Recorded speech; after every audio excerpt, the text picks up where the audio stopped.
I've been thinking about ways I could make my backlog and single-player playthroughs more thoughtful. In the past, I've written down dates I finished games and what I'd rate them out of 10, but I thought the process of documenting my thoughts while they're fresh and how I balance new releases with my backlog would be fun. The new Mario movie came out at the beginning of the month, and Fox's inclusion absolutely stole the show for me, and really made me get the itch to play a StarFox game. I hadn't touched StarFox 64 since I was in the 3rd grade, and I only did the easiest route once. It's incredible how good this game still feels, on the original hardware and the 3DS all these years later. I had high hopes for the additional routes I skipped on as a kid, but honestly, I preferred the easiest route.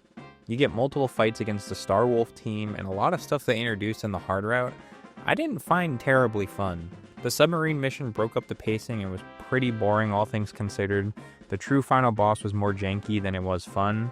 Just trying to hit the stem of the brain, especially on the original, was miserable. Honestly, the only thing I super enjoyed in the new route was the buffed up Star Wolf fight. I think this is the best boss in the whole game, and it kinda sucks it's locked behind the hard route. Even with my issues with hard route, StarFox is still one of the most satisfying on-rail shooters I've ever played. When you're flying the R-Wing, it's not too fast or too slow. They nailed the speed perfectly here, and to this day, they still haven't been able to recreate how satisfying it is, even in the other 64 remakes. The voice cast for all the characters was spot on. This is the best any of these 4 have ever sounded. Even if you only do all the routes, it's only a couple-hour game, but it's a fun couple of hours. There's been tons and tons of rumors about multiple StarFox games releasing this year, apparently. Fingers crossed they're real, because I would love to play a new entry in this series. While I was editing this video, they actually did announce the new StarFox that was rumored, and it's a 1-to-1 remake of 64. Awesome. Planet Robobot was the game that really inspired me to finally begin evaluating and tackling some of my backlog. I got this game as a gift well over a year ago, and it sat for the longest time. I knew I was going to have fun with it. It's highly regarded as one of, if not the best 2D Kirby games. I just kept overlooking it. I did end up enjoying it. I got all the code cubes, but I didn't think it was anything super significant. The world aesthetics all adapting on industrialized interpretation of the generic world themes you normally see was refreshing. Susie had a great design, and the final boss had an insane fight, but was kinda too long. Kirby games for me have always been a turn your brain off and enjoy kind of game. This game, Triple Deluxe, Return to Dreamland, Star Allies, they all kind of blend together as one game for me. Nothing outside of a character or two was ever very memorable. These games definitely are not bad, they're just not as unique as some of the other games in the series. Games like Epic Yarn and Dreamland 3 have extremely unique art styles and gameplay gimmicks that, for me, were super memorable and stood out from the franchise. Overall, I had a good time. I was just hoping for a little bit more based off of the feedback I've heard. Portal 2 was another game I played when I was so extremely young that it felt like a fresh experience. I'm surprised I was able to beat this game as a kid going back to it. Some of these puzzles stumped me for a long time, but after finishing it, I can understand why we don't have a Portal 3. I have no idea how you could do any better than this. Up until the last seconds, it's introducing new ideas or mechanics and building on those in unique ways, as well as perfectly wrapping up the GLaDOS storyline. If they ever did make another Portal, it'd have to be a prequel of some kind, I would imagine, with mechanics somehow better than the ones they already have here, but maybe one day we'll see a Valve trilogy. Pragmata finally released this month, and up until pretty much the day it came out, I could not have cared less about this game. Surface level, it has some of my least favorite things I like to see in a game. Overdone father-child dynamic, taking place in space, it all just kind of looked generic to me.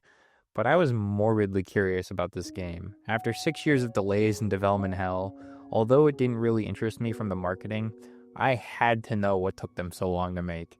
And I'm glad I did.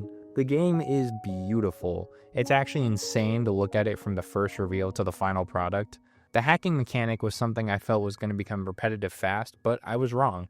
The different nodes allow for crazy setup chains. All of Hugh's guns were fun to use, although I abused the hell out of the shotgun.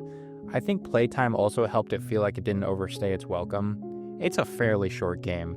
I did a lot of the challenges and found a majority of the collectibles and rounded out to about 10 hours. I think it lent well to the gameplay, but it did leave me wanting a bit more from the story perspective. I liked Diana and Hugh, but I wasn't able to get involved and invested into the plot as others seemed to. Things seemed to have ramped up between the two so insanely fast, so quick into the game, it lost a little bit of authenticity for me and it took some of the weight out of the ending. Overall though, I had a great time playing this and I could see it being a Game of the Year contender for a lot of people. For me, though, there was one game that came out on the same day I was way more excited for. I have been following Mouse PI since its first major trailer in 2024. Steamboat Willie entered the public domain at the beginning of that year, and I think a lot of people wrote this game off at first because so many times you've seen an IP enter public domain, and we've seen the sloppiest, soulless pieces of media humanity could ever conjure up. But I was almost overly optimistic that this game would be a good time, and it blew my expectations out of the water. This was another game that genre-wise didn't click with me in the past, and it had made me want to revisit old boomer shooters I wrote off too soon. It's full of old movie and TV references and embraces all the tropes of novels and noir films it's inspired by. The voice acting was really well done by all the characters. Troy Baker was notably really good, and it sounded like he was having so much fun the whole time. Enemy variety was a little bit lacking, but I cannot wait to see what the studio does next. I cannot recommend this game enough to anyone. I played another game Troy Baker voiced this month, Indiana Jones and the Great Circle. I did not enjoy my time with this game whatsoever. Visually, it was pretty. Troy Baker sounded a hell of a lot like Harrison Ford, like scarily a lot, and that's kind of where the compliments end for me. The puzzles were way too easy. It left me wanting a lot more for how big of a part solving puzzles were to the movies. Combat did not feel very rewarding whatsoever. Indiana hits very lofty, and whenever he gets hit, it's like everyone he's running into is Mike Tyson. I will never enjoy first-person stealth. It took me a while to appreciate third-person and stealth in general in video games, but first-person, it just does not work for me at all. The whole time I was playing this, I just had the thought in the back of my mind, man, I wish this was more like Uncharted. Unfortunately, it just does everything better, from gameplay, cinematics, story. Uncharted is everything I want from an Indiana Jones game minus the whip. I think most people would disagree with me on this take, it did not do much for me, unfortunately. The last game I was able to finish in April was one very close to my heart. Sly Cooper 1. When I was young, my cousins brought this game over a couple different times, and it was the coolest thing I had ever seen. Sly Cooper has an incredible character and world design. The cel-shaded art style leans into the comic early morning cartoon vibe the game has for itself. I never got very far into the game when I was younger because we didn't own a memory card for the longest time, but even going off what I did remember, I had the biggest smile on my face the whole time I was playing. It was a lot harder than I remember it being too. Sly dies in a hit unless he has a horseshoe, and especially that last level, it took me more tries than I thought it would. It is a bit susceptible to that dog shit camera design a lot of early 3D games had, but it only bothered me maybe once or twice. I love the variety of different missions they had to offer. The on-rail ship shooter were probably my favorite minus the actual platforming levels, and all the boss fights in the game were super fun and unique. This and a couple other series that started on the PS2 make me miss what kind of stuff PlayStation was putting out during this time.